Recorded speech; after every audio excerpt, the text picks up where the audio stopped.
Uma boa tarde a todos, pessoal. Vamos dar início a mais uma aula da disciplina Relato Integrado. Aliás, os 17 ODS, as escolas de negócio, né? Estou confundindo as bolas aqui. E como estava previsto, nós vamos ter a palestra hoje do amigo, né? O professor Fernando Eliezer Figueiredo. Tem um currículo extenso, né? Ele é na área de gestão de empresas, trabalhou na Schneider Electric, né? Eu tive um encontro com uns projetos que ele implantou de energia solar lá na Amazônia. Foi presidente do CT Clima, do CEBEDES, do diretor do CDP. Acho que vale a pena ele até comentar o que é o CDP, né? Membro do SESI, Comitê de Sustentabilidade do IBGC, empreendedor cívico da RAPS. Atualmente é consultor na área de desenvolvimento sustentável e negócios com experiência em diagnóstico, planejamento, estratégias para governança, cultura e projetos, né? Ele é professor convidado da Fundação Dom Cabral e da USP também, da FIPECAP, né? É verdade, é verdade. E foi fundador da revista Ideia Sustentável, que hoje o Ricardo Votolini continua lá à frente, né? Mas foi um dos primeiros trabalhos que divulgava, né, a comunicação na área de sustentabilidade. E aqui ele tem uma observação aqui, casado, passando dias bons e outros nem tanto nesta pandemia, pai de 3 filhos, um enteado e um cachorro também, né? Estudioso de xamanismo, se você quiser, você fala o que é para nós, e vivendo um dia de cada vez. Então, esse é o nosso palestrante. Ele vai falar sobre um dos ODS, talvez mais fortes, né? Eu passo a palavra a ele. Fique à vontade, Fernando. Bom, deixa eu abrir minha câmera aqui. Boa tarde a todos. Obrigado, professor Kassai, pela oportunidade de estar aqui de novo, compartilhando com vocês uma tarde aí. Vai ser uma aula. Quando eu fiz essa aula, professor Kassai, eu parei para pensar, eu falei, eu sou uma pessoa, eu coloquei, né, que eu tenho 4 filhos hoje, então eu não sou tão sustentável. Então eu preciso ser uma pessoa que trabalha muito pela sustentabilidade do planeta para compensar a minha questão, né? E se a gente estivesse fazendo essa aula presencialmente, a gente teria emitido mais carbono do que fazendo do jeito que a gente está fazendo, né? Então tem sempre o lado bom e o outro nem tanto. Certo. E nessa pandemia, a gente tem passado dias bons, outros nem tanto, e eu acho que esse é um momento que e eu vou trazer isso para vocês, justamente por isso que eu coloquei, né? O xamanismo, ele é uma conexão mais forte com a natureza. Os elementos da natureza, terra, fogo, água e ar, e por aí vai, tem uma infinidade de coisas, mas é uma conexão com a natureza, que é com o planeta. E aí nessa reflexão, quando o professor Kassai me falou, fala sobre ODS 13, que é combate às mudanças climáticas. Eu falei, putz, dá para falar tanta coisa, mas eu falei, bom, deixa eu trazer para os alunos nesse momento, para profissionais que vocês já estão em empresas ou começando, uma visão de onde nós estamos com base na ciência. Então, eu estou trazendo um trilho para fazer essa construção de um pensamento para abrir para vocês uma conversa. Aliás, está acontecendo nesse momento uma conversa extremamente importante na Fundação Getúlio Vargas agora, sobre o GHG Protocol, que é o que eu vou falar aqui. Eles estão lançando aí a edição 2019, né? E falou agora Robert Stavings, é um cara de Harvard, que aí, essa palestra você devia escutar. A minha, vocês vão entender um trilho. Lá o cara está trazendo o que está acontecendo no mundo realmente do mundo das climáticas. Depois eu recomendo, acho que eu mando para o professor Kassai o link para compartilhar com vocês, está sendo transmitida pelo YouTube. Aí vocês vão ver se realmente os números, que é numérico hoje a questão climática, né? Então, o ODS 13, como o professor Kassai colocou, ele é realmente muito importante para esse momento. Então, assim, um preâmbulo rápido, e aí eu vou começar a minha apresentação, e aí depois o professor Kassai falou, fala 30, 40 minutos, e aí depois abrir para perguntas, para conversas, aí a gente faz uma conversa mais sobre pontos que vocês acham que foram relevantes nessa apresentação. Então, o ODS 13 é um dos 17 ODSs, e eu vou começar com um preâmbulo que vocês talvez todos vão ler, vão escutar, e depois eu explico por que eu começo. Né? Que a gente está diante desse momento crítico da história da Terra, né? Numa época que a humanidade deve escolher o seu futuro. E aí a gente deve juntar para gerar uma sociedade mais sustentável. Vocês que estão nesse momento aí ainda de global, fundada em respeito e as responsabilidades com os outros. Essa situação global hoje, ela tem padrões na produção e consumo que a gente vai ter que mudar, que devasta a natureza, esgotamento de recursos e espécies, e os desafios vão ser as nossas escolhas a partir de agora.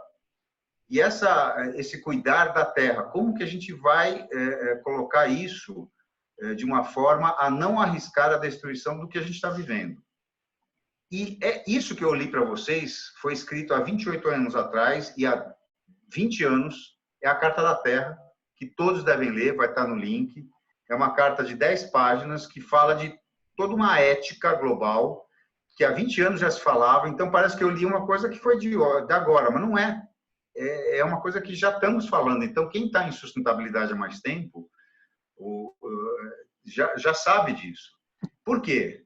Porque a gente está vendo assim, o Covid mudou a vida de todo mundo, é uma onda gigante. Olha, a cidade está fazendo isso, daí fala assim, certifique-se de lavar as mãos e tudo ficará bem. Aí a pergunta que eu faço é, será? Está vindo a recessão, a gente está vendo, talvez muitos de nós sejamos privilegiados, mas realmente ela está. Agora, a onda climática é uma onda que não tem volta. Por quê? Porque se a gente vai mudar quando vier a vacina da Covid, na onda climática, se a gente não mudar agora, a gente não consegue mudar lá na frente. Vai ser remediar, e remediar necessariamente não é igual a você mudar. Então tem todas os preâmbulos da Carta da Terra, e aí vem lá hoje o atual secretário da ONU, Antônio Guterres, falando: aprendam a lição da Covid para fazer as coisas certas, né, pelo futuro. Porque o que a gente está vendo é o seguinte: se a Covid mudou tanto a nossa vida, imagine uma mudança climática, que já está mudando a vida de muita gente. Saiu na semana passada no Estadão um caderno de retomada verde. Primeiro ponto, redução das emissões. Então, eu vou trazer para vocês uma trilha de uma visão, juntando algumas ideias. A cidade,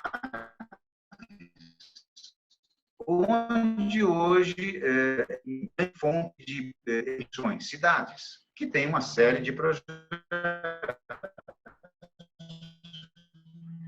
E as cidades... Então, quer dizer, as cidades são lugares importantes. Mas aí, como a gente vai falar de ODS 13 e nós estamos no Brasil, eu falei, o que está acontecendo no Brasil? Eu vou passar para algumas coisas, alguns talvez de vocês conheçam o que eu vou falar, alguns vão escutar pela primeira vez, mas só para vocês terem uma ideia, quando a gente fala de mudanças climáticas, a gente está falando de desastres naturais. Aqui eu peguei um estudo do IPEA, que saiu ano passado, que o que acontece?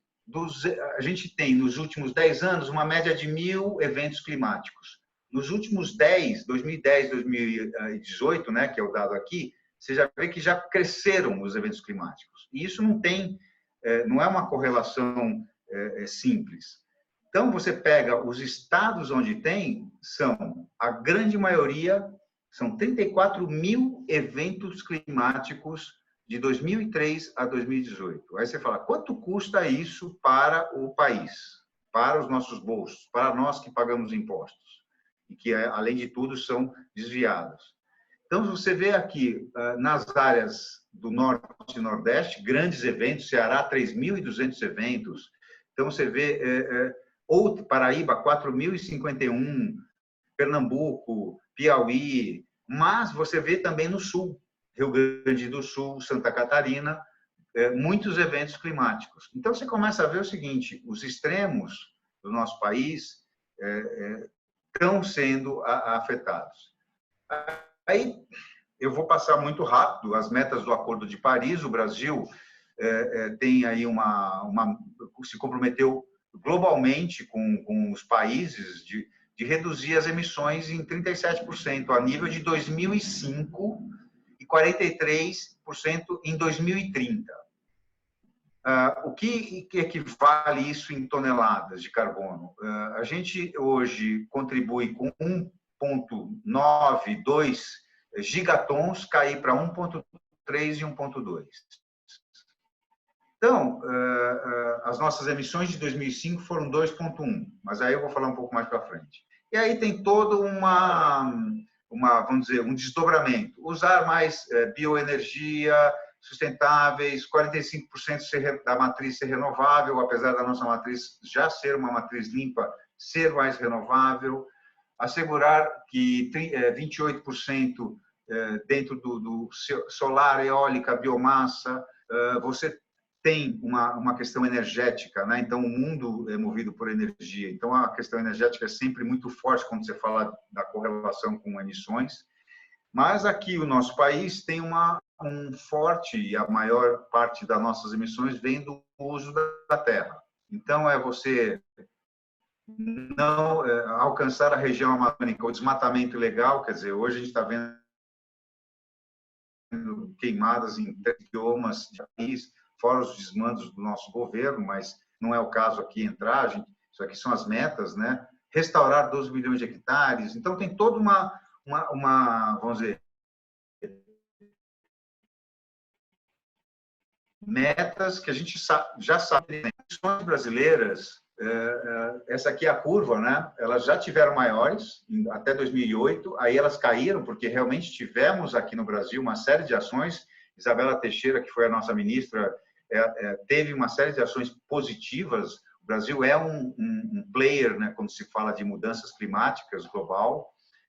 Aí vocês estão vendo aqui que em 2020 a gente vai estar, eu peguei esse dado por volta de 1,9 gigatons, 1,939, que cresceu 0,3% sobre 2017. Porque a gente calcula, tem um delay para calcular as emissões, e aí a gente teria que estar indo desse patamar aqui de 1,9 gigatons, e eu acho que esse ano, com essas queimadas todas, a gente vai superar os dois, realmente, vai chegar nessa faixa mais aqui em cima, para 1,3 e 1,2 em 2030. Então, a gente está falando em 10 anos cair de uma forma que a gente já teve patamares, mas a gente tinha uma economia, uma forma de viver diferente, né? E, para vocês entenderem um pouquinho melhor, a mudança de uso da terra é o verde, né? Vocês veem aqui que é bem forte. O segundo maior é o processos, é a agropecuária, é o amarelo. O terceiro é a energia. Então, esses três aqui representam mais de 80% das emissões brasileiras. Aí você vê a parte de resíduos, com uma parte, e processos industriais. Eu vou detalhar um pouco mais para frente, para vocês entenderem, depois vocês vão ter esses dados, fica mais fácil olhar com...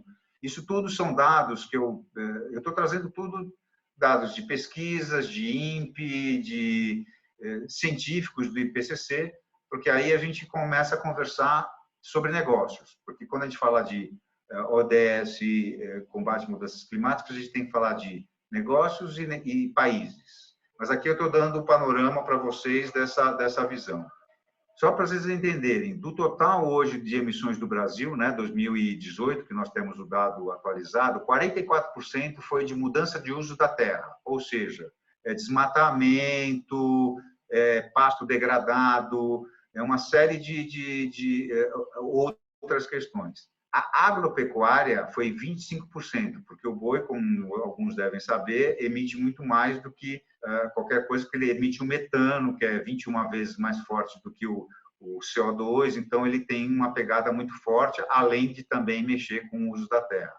E seguido pelo setor de energia, que é 23%. Então, esses três setores de energia da indústria, tem uma série de outras coisas aqui envolvidas.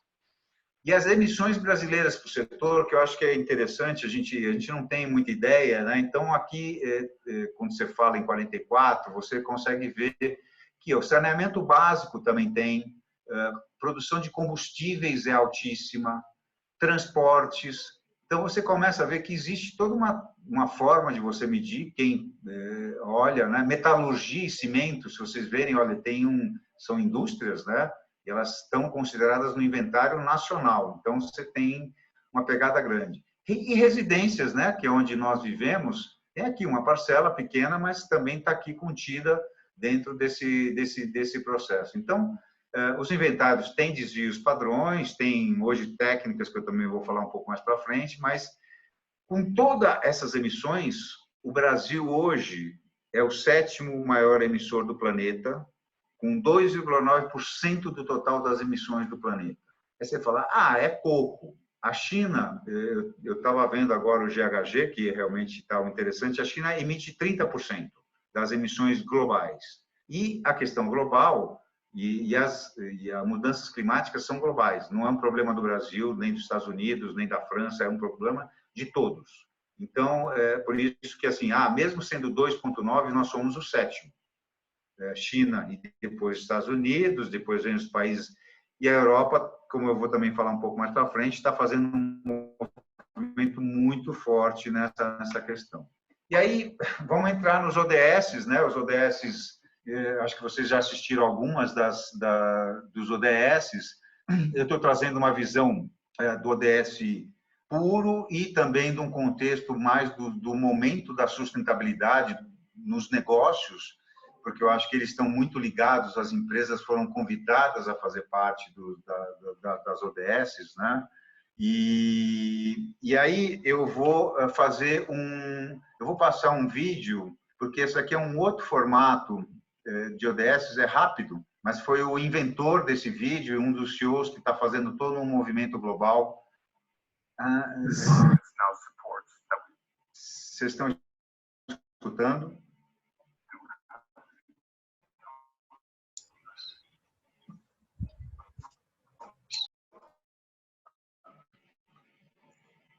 Eu tenho que habilitar uma aba para todos escutarem. Espera aí um momentinho.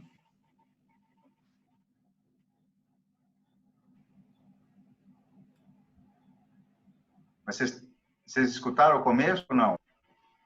Não, travou. Travou. Travou, né? Espera aí.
Ele falou o seguinte, que ele separou, porque é muito bonito você ver os 17 ODS, você fala, isso aqui eu tenho a ver, isso aqui eu não tenho, isso aqui eu gosto. Então, ele fez uma mudança, colocando o seguinte, estes 4 aqui de baixo, que são vida terrestre, vida na água, água potável e saneamento, ação contra as mudanças do clima, eles são inegociáveis, eles são para a nossa existência, para a existência dos negócios. Então, independente do seu negócio, onde você esteja atuando, algum deles é necessário que as empresas olhem. Talvez o de vida na água, que seja um difícil, mas tem grandes corporações. E mudanças climáticas é transversal, a vida terrestre é transversal, a água potável no Brasil, infelizmente, não sei se, 45% da população não tem água potável, ou seja, quase 100 milhões de pessoas do Brasil não têm água em saneamento básico na sua casa. Então, quer dizer, que país é esse, né? A gente tem que começar a pensar, quando fala de mudanças climáticas, em desenvolvimento, não em crescimento mais. Então, é um outro patamar de mudança. Porque o econômico, vai lá, como é feita a gestão do seu negócio e os seus impactos. Então, acho que as empresas hoje estão indo para esse caminho, e eu vou também trazer isso para vocês. Mudamos de uma interação do negócio com os clientes para colaboradores, stakeholders, ou seja, vocês são meus stakeholders, eu sou stakeholder de vocês, e vice-versa, né? Porque eu acho que é uma forma diferente de olhar. A questão do meio ambiente é qual o impacto que o seu negócio, o que você faz hoje, traz para o meio ambiente. É positivo? Como você usa os recursos naturais? Aí você vai ter a sustentabilidade. E aí tem cultura, e aí tem outras coisas. Então, o ODS 13, ele faz um recorte muito específico. Eu não sei se vocês leram todos, ele é até curto, são 3 pontos, com um ponto com 2 itens, né? E eu vou passar por eles para ir trazer alguns exemplos e trazer alguns questionamentos. Então, é tomar medidas urgentes para combater a mudança climática e seus impactos. Então, quer dizer, as mudanças climáticas hoje não só têm impactos, como têm medidas. O governo americano fez estudos e eles já conseguiram ver que no longo prazo, se você fizer todas as mudanças até 2030, tem um ganho econômico mundial em termos de combater as mudanças climáticas. Só que é uma mudança de mindset, que aí é um pouco mais complexo fazer. E aí, o primeiro, reforçar a resiliência e a capacidade de adaptação a riscos relacionados ao clima e às catástrofes naturais em todos os países. Como eu coloquei lá em cima, as catástrofes naturais do Brasil têm crescido. Aí, eu vou voltar no princípio da Carta da Terra, que tem 10 não, são mais princípios, mas eu peguei 2, que é proteger e restaurar a integridade dos sistemas ecológicos da Terra. Então, assim, há 20 anos a gente já está falando isso. Ok, a ONU lançou agora, em 2015, de novo, é baseado na Carta da Terra, mas, assim, eu falo da Carta da Terra porque eu estou querendo falar com cada um de vocês que está aí atrás dessa tela, porque, assim, se um de vocês fizer a diferença, eu já fiz a diferença. Porque realmente a gente precisa de pessoas engajadas que conheçam o tema e possam fazer de forma diferente. E vocês são uma geração que tem essa capacidade, tem essa vontade, mas precisa conhecer para entender. E aí, o outro princípio que é prevenir o dano ambiente, como o dano ambiental e tudo mais. Então, não é a gente ver tudo isso que está acontecendo e ficar parado. Não é possível que a gente, como cidadão, consiga ver tudo isso e só reclamar, falar nas redes sociais. Não é só isso. E aí tem um princípio da governança corporativa que fala o seguinte, que é o princípio da precaução. E isso para empresas de capital aberto. E o professor Kassai sabe bem que isso na contabilidade também é muito importante. Faça tudo o que tiver que ser feito para você reduzir riscos ou minimizá-lo ao máximo.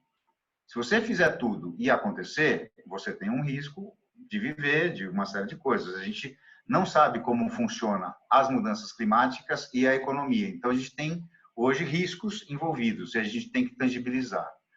Então, eu estou trazendo por esse viés de negócio, porque eu acho que a gente, às vezes, tem um viés muito ambientalista e o meio ambiente é inerente, ele está contido.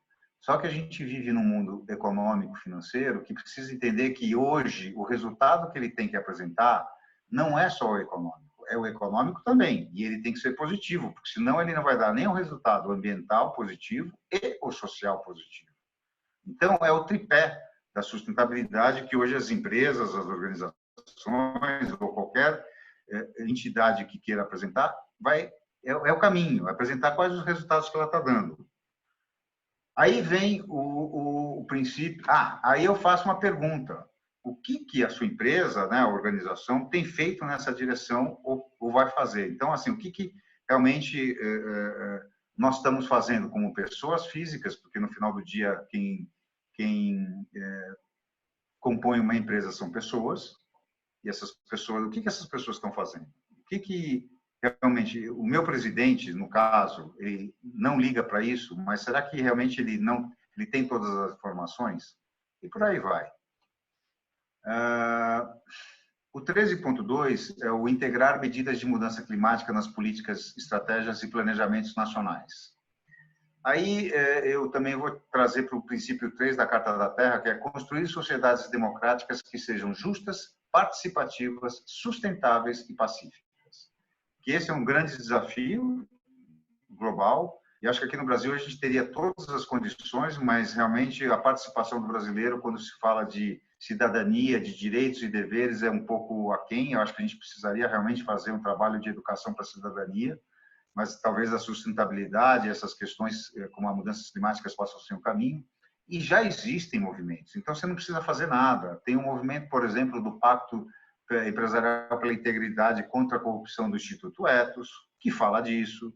A revisão do Brasil 2050 do CEBEDS, que está trazendo 8 grandes temas, um deles é economia circular, água, florestas. Então, quer dizer, tem discussões empresariais hoje já voltadas que são, vamos dizer, eu estou trazendo isso porque elas são transversais às questões da ação contra a mudança global do clima. Então, elas são transversais, já estão acontecendo, basta a gente querer se engajar. E aí a pergunta que fica, né? Se a sua empresa que está engajada em algum movimento, ou se você está engajado em algum movimento. Porque todos nós podemos fazer alguma coisa, voluntário, que seja eventual, mas para fazer essa mudança acontecer, porque ela vai afetar todos, como a pandemia afetou a todos. Então, a gente não esperava a pandemia. A mudança climática, a gente está falando há muito tempo e ninguém acredita. Uns pagam para fazer a contraponto, e aí falar, olha, isso é mentira. Mas o ponto é o seguinte, os cientistas têm, e aí a gente tem informações bem sérias sobre isso. Melhorar a educação e aumentar a conscientização e a capacidade humana e institucional sobre mitigação, adaptação, redução de impacto e alerta precoce de mudança do clima. E são sempre, vocês podem ver, temas muito abrangentes, né? Quando você fala de a capacidade humana, seríamos nós, mas institucionais, dos governos federal, estadual, municipal. Então, quer dizer, nós temos aí uma série de trabalhos. E aí eu acho que todas essas questões da sustentabilidade podem gerar novos trabalhos muito mais com valor, com princípios, com ética, com propósito, que eu acho que é hoje o que todo mundo busca, né? E aí eu trouxe o princípio 14 da Carta da Terra, que falava integrar na educação formal, aprendizagem ao longo da vida do conhecimento, valores e habilidades necessárias para um modo de vida sustentável. Então, quer dizer, nós temos um espaço muito grande para a educação, socioeducação e por aí vai, né? E, como eu estava falando, o GHG Protocol, que tem 12 anos, então, esse aqui, ele é a melhor ferramenta, a ferramenta mais utilizada no mundo para entender, quantificar e gerenciar as emissões de gases de efeito estufa. Ele conversa com a ISO 14064, ele é o método de quantificação do IPCC, né? Então, quer dizer, já tem tudo. O que a gente precisa é tomar uma ação. E isso que hoje eu particularmente me incomodo, eu sou um consultor. Cara, não adianta eu querer fazer um projeto muito bonito e a empresa não fazer tudo. É importante botar em prática, fazer ação. E a pergunta que eu faço é, se você estiver numa empresa, ela faz inventário de carbono? E aí tem perguntas, por quê? Porque se você não sabe o que você emite, como você vai fazer uma ação e vai entender que hoje a externalidade dos negócios é justamente a consequência da mudança climática, que são as emissões globais. Então, quer dizer, o inventário, eles estavam falando agora na GV, antes de começar a aula eu estava assistindo, está rolando. O Brasil hoje, só para vocês entenderem, tem 156 organizações que estão dentro da Fundação Getúlio Vargas, no GHG Protocolo, né, que fica lá dentro, que fazem inventário de carbono. Aí você vai falar, pô, mas não é tanto. Mas essas empresas representam 15% das emissões nacionais. Então, quer dizer, os negócios realmente têm um impacto, é dentro de um espectro, mas, por exemplo, os negócios do agronegócio têm outro impacto, eles já estão atentos. Então, tem escopo 1. Eu não vou entrar aqui nos escopos de emissão, porque aí também eu estaria fugindo muito do tema, mas assim, a gente estaria para falar aqui um painel de dias aqui sobre vários temas ligados à mudança climática. Mas o ponto é, nós emitimos. Por viver, nós emitimos. Por isso, essa conexão com a natureza é importante. A gente entender que a natureza, ela é sábia, ela não desperdiça nada. Nós desperdiçamos, nós geramos muito lixo. O lixo, vocês viram, o lixo é um problema hoje no mundo. E também fator de emissão e das questões de mudanças globais. E aqui eu vou trazer um contraponto, né? Em 2015, em Paris, eu tive lá, eu tive o privilégio de estar lá nessas discussões.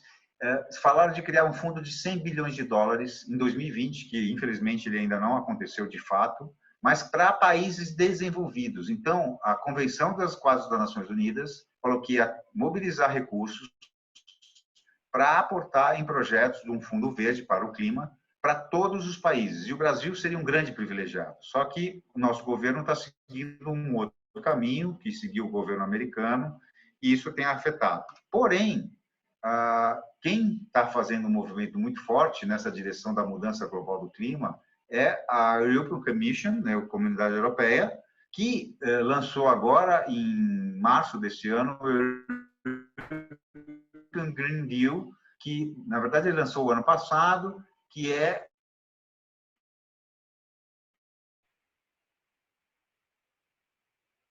totalmente ligado às mudanças do clima. Que eles falam assim, a Comunidade Econômica Europeia, que vai ter emissões líquidas 2050, vamos dizer, zeradas. O que é isso? Eles vão emitir, como todos nós. Só que eles vão compensar e aí um ou outro, vamos dizer, vai ficar um balanço equilibrado, que eu acho que seria o melhor caminho, até a gente conseguir inverter essa situação. Mas primeiro vamos equalizar. Eu acho que esse é o primeiro passo. Um crescimento econômico desacoplado do uso de recursos, ou seja, trazer mais uma economia circular, que isso também a gente não vai falar, mas eu vou citar. Nenhuma pessoa seja excluída, deixada para trás, ou seja, olhar realmente para todos os parceiros, e o Brasil seria um parceiro estratégico muito forte para a Europa.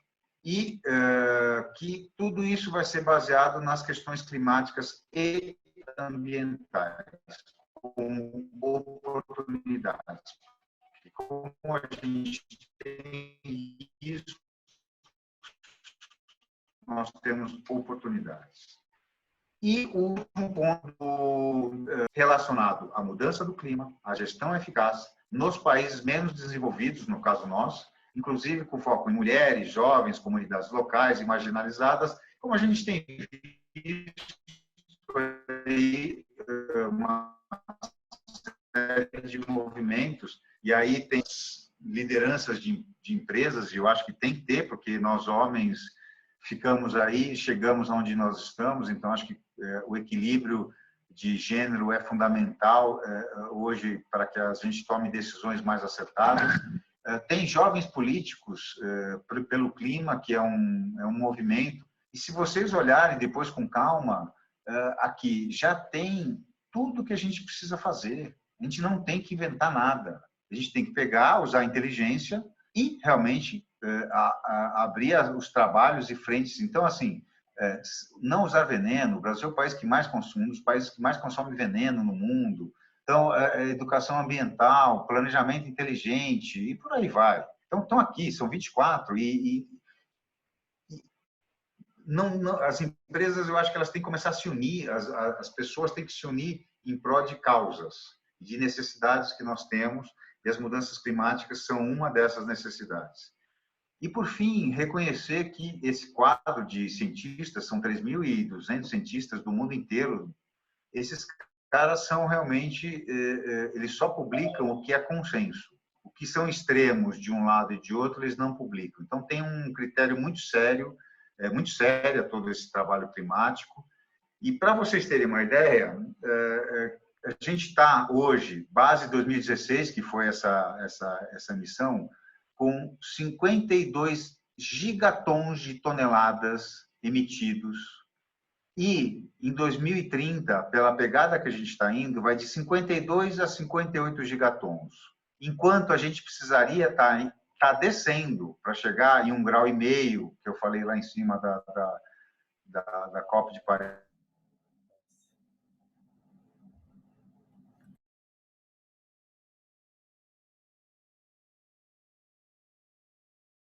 Paris, 2 graus, mais 1,5 grau, 83,3. Por isso que eu falei que quando eu fiz essa aula, eu falei, eu vou mostrar alguns dados científicos que eles não são necessariamente bons. Eu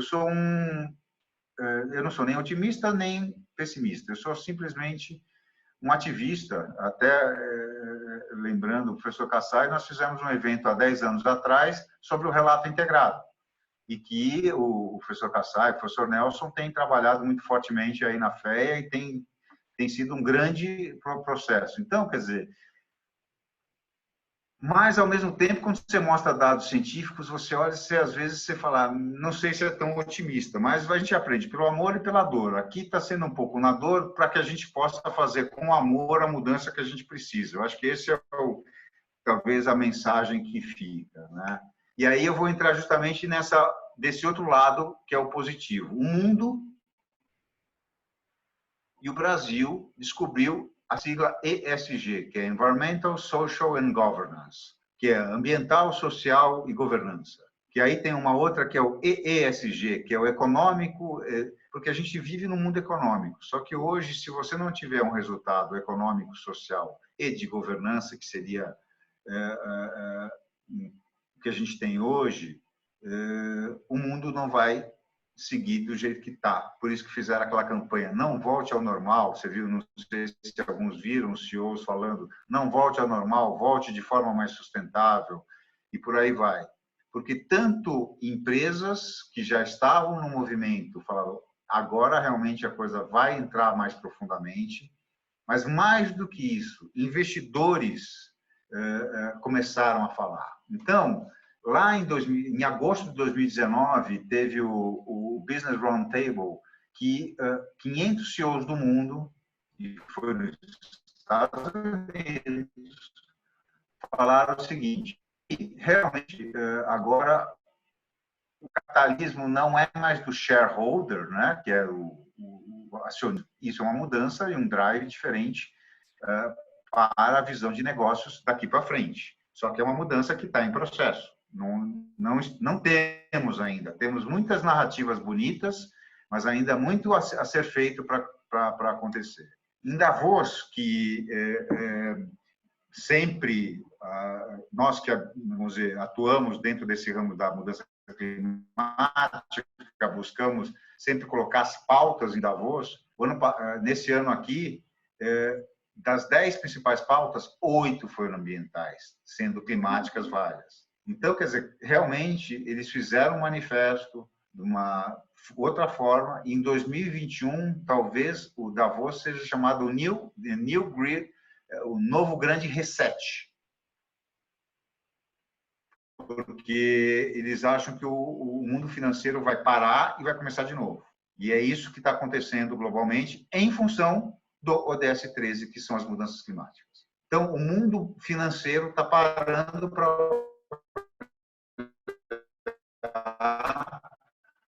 a questão das mudanças da pandemia. Você viu a onda das mudanças climáticas. É isso. O mundo financeiro tem inteligência, está vendo quanto ele está pagando de custos com os habitantes, mas tem mais do que isso.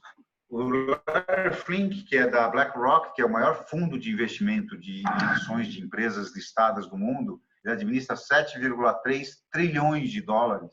Ele vem fazendo uma carta todo ano falando sobre sustentabilidade e a oitava carta dele, realmente ele chegou e acho que caiu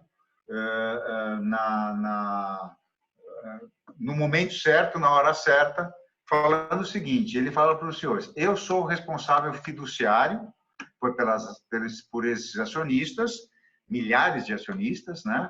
E estou colocando como critério para investir em empresas alterações climáticas, porque elas se tornaram um fator decisivo na perspectiva das empresas no longo prazo.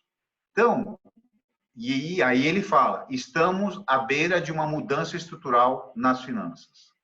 e o cara administra muita grana. Então, ou seja, o mundo financeiro está dando um recado para as empresas que vão ter que tomar e já estão espertas para fazer isso. E tudo isso tem a carta depois para vocês acessarem, que eu acho que assim, a Carta da Terra vale ler, a Carta do Larry Flynt vale ler, porque realmente são, vamos dizer, momentos que a gente tem que você falar, cara, é um momento ímpar que está acontecendo e a gente está vivendo isso. Só que a gente está vivendo a pandemia, a gente não consegue ver tudo que está acontecendo, né? E aí, esse tsunami do ESG que está acontecendo, e aí, assim, se algum de vocês acompanha o Valor Econômico, nesses últimos 2 meses, todo dia, ou quase todo dia, tem alguma editoria sobre ESG. E aí, por que eu falo que isso já está acontecendo? O EASY, que eu acho que foi um grande marco também, em 2015, 2005, quando ele foi lançado, você, com 15 anos de carteira, você consegue saber. Ele deu 296% de rendimento contra 223% do total da Bolsa. Ou seja, ele esteve acima mais de 70% de ganhos de empresas que são mais sustentáveis, que são as empresas brasileiras, que não são poucas, são 33 empresas, então são poucas empresas. O Brasil, o mercado de capitais é pequeno, mas, ou seja, já vem dando. Só que daqui para frente vai ser cada vez mais forte isso. E a questão, a B3, né, a Bolsa, hoje está fazendo uma nova avaliação de mudar o índice, melhorar, porque tem o Dow Jones Sustainability, que tem já por setores, então eles estão fazendo toda uma análise. E esse crescimento do capitalismo de stakeholders está levando as empresas a serem questionadas pelo insustentável custo de investir sem saber os fatores ambientais, porque você tem na emissão de carbono, e aí também ligado à questão climática, então vocês estão vendo que a minha correlação é com o negócio. Eu acho que tem que fazer a questão ambiental, tem que fazer o social, mas se a gente começar a conversar com as empresas por este viés, a gente consegue sensibilizá-las para o ambiental e social. Mas se você for no social e ambiental e falar que ele tem que fazer porque ele tem toda uma diferença, eles vão entender, mas eles vão priorizar o econômico. E se você falar, além do ambiental e o social, você também olhar o econômico, aí você vai estar realmente olhando a sustentabilidade do teu negócio. E aí surgiu, o Itaú lançou um fundo de ESG de 1 bi, isso aí tem semana retrasada, e na terça-feira, quando eu estava finalizando a apresentação aqui de vocês, primeira capa do Valor, ESG, negócios com impacto positivos. Assim, aqui isso não é uma pauta, é uma prática. Itaú BBA.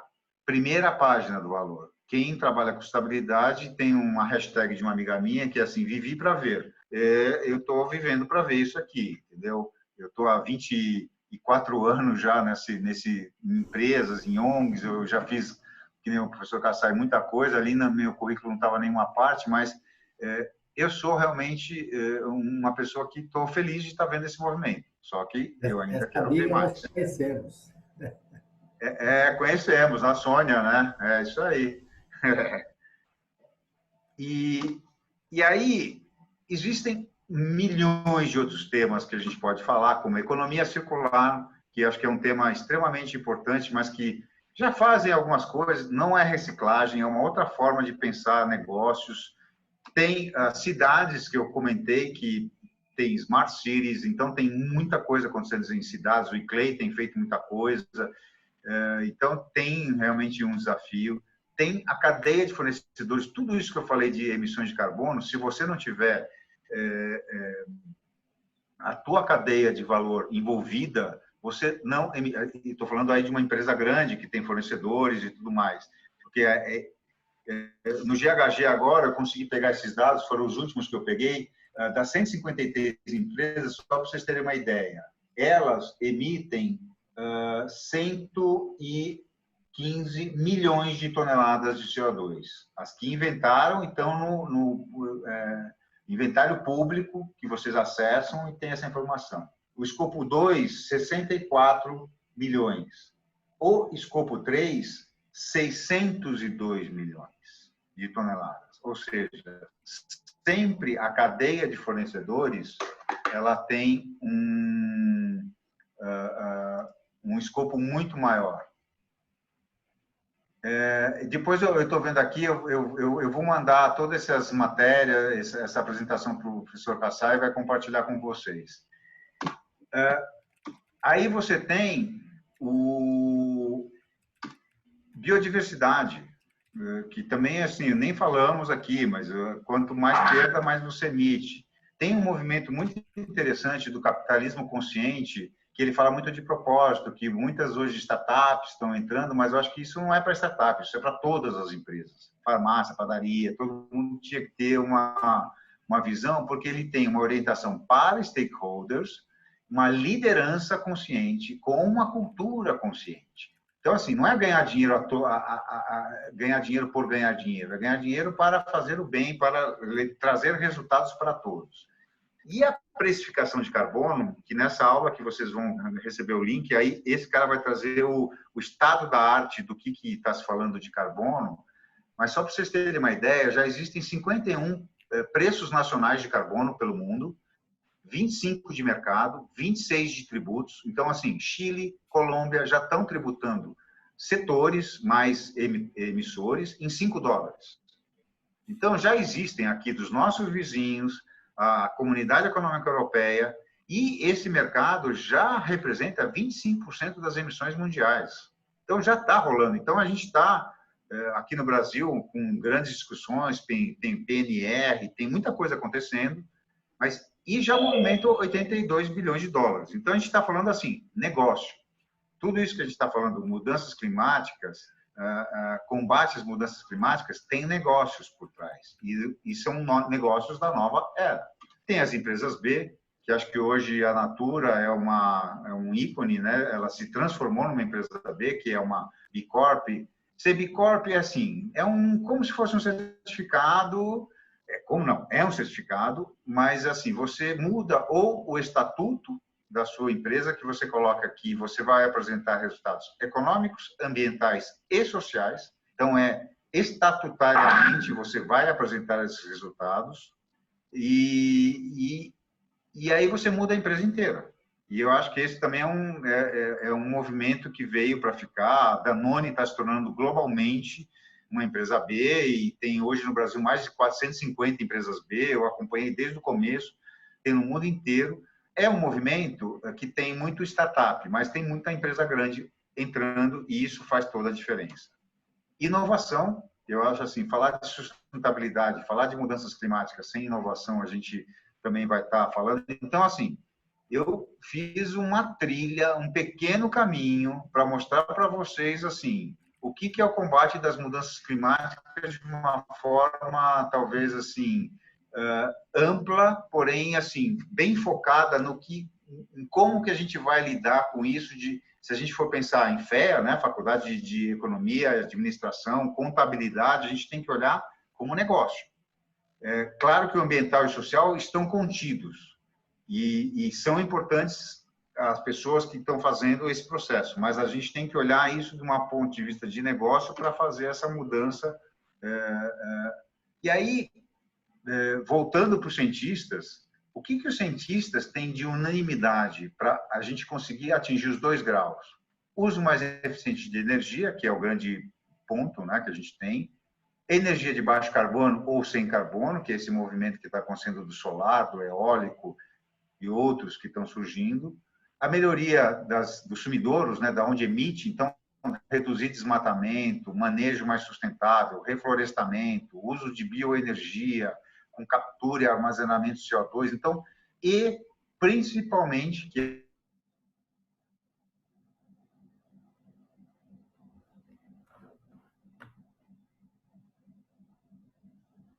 ressaltam mudanças.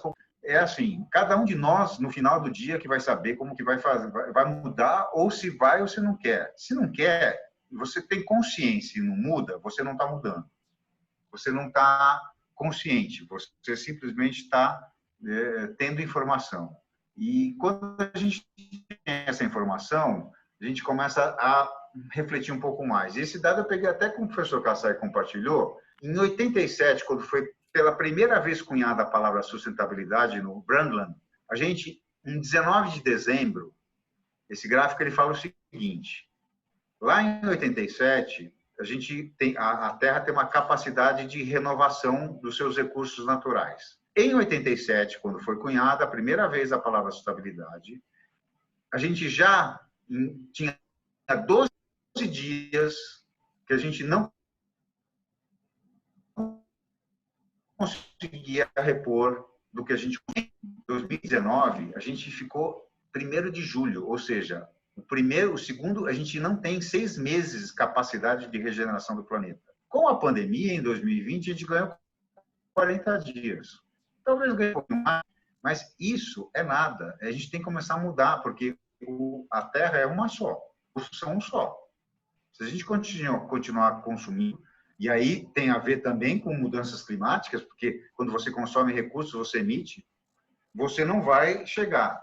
E aqui eu tenho um outro, se você não ficou convencido disso, tem um outro dado que é assim, para chegar, também tem aqui o link, depois vocês podem estudar um pouco mais, o Carbon Countdown. Ele fala o seguinte: qual é a chance que a gente ainda tem de ficar abaixo de 1,5 grau?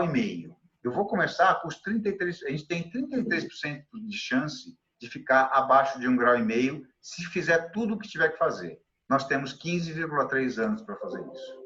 Isso é provado cientificamente, né? Estou aqui inventando.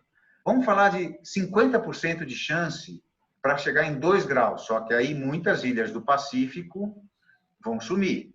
A gente tem 26 anos, ou seja, esse dado foi dado de 2017, a gente tem até 2040.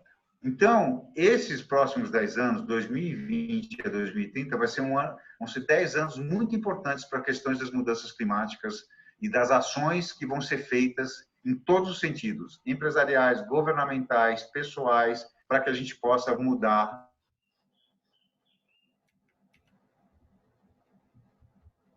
essa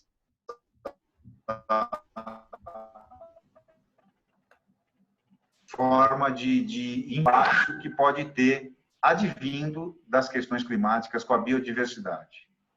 Então, eu não sei, por isso que eu falei que às vezes eu falei, cara, eu não sei se eu fui tão otimista ou pessimista ou realista, mas eu acho que assim, essa é a realidade que nós temos hoje. E aí eu abro para perguntas e conversas, eu agradeço, eu estou aqui os meus contatos,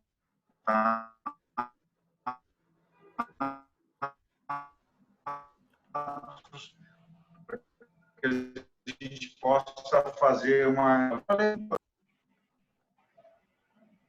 que estão acontecendo à nossa volta, e aí eu estou aberto a gente conversar, a ter algumas dúvidas ou algum ponto que eu tenha trazido para a gente aprofundar um pouco mais. Tá ok. Tem uma pergunta aqui, Fernando, do Rafael. Como um profissional de contabilidade pode usar seus conhecimentos e habilidades para ajudar as empresas em tornar mais sustentáveis? Acho que você já comentou um pouco também, né? Então, se você quiser responder, à vontade. Profissional de contabilidade, né? Isso. Eu vejo hoje a parte de inventário de carbono, ela é uma contabilidade.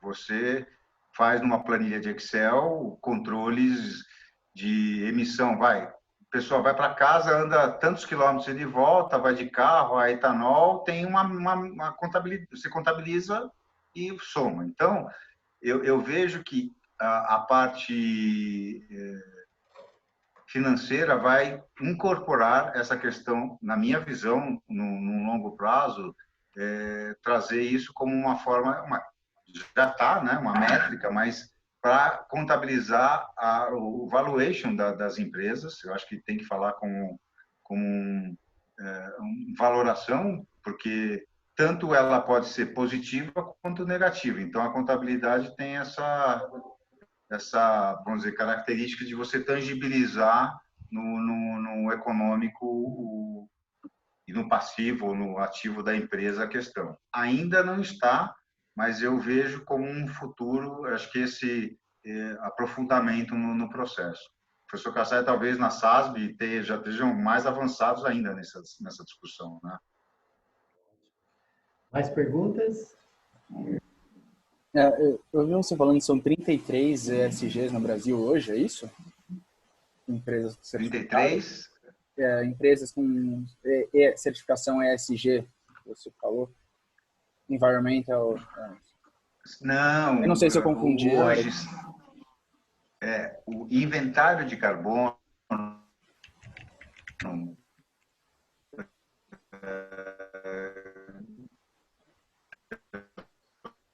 a Fundação Getúlio Vargas, 66 empresas que estão dentro do programa. Eles relatam, eles medem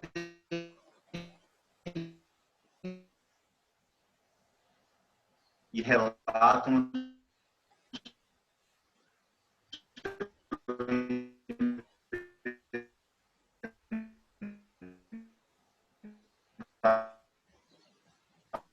publicamente do Brasil, mas não tem um exemplo. Ele já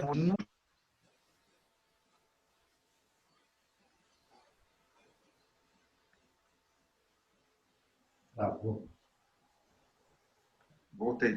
Mas está caindo, eu não sei do que a internet aqui não está. Bom, vamos lá.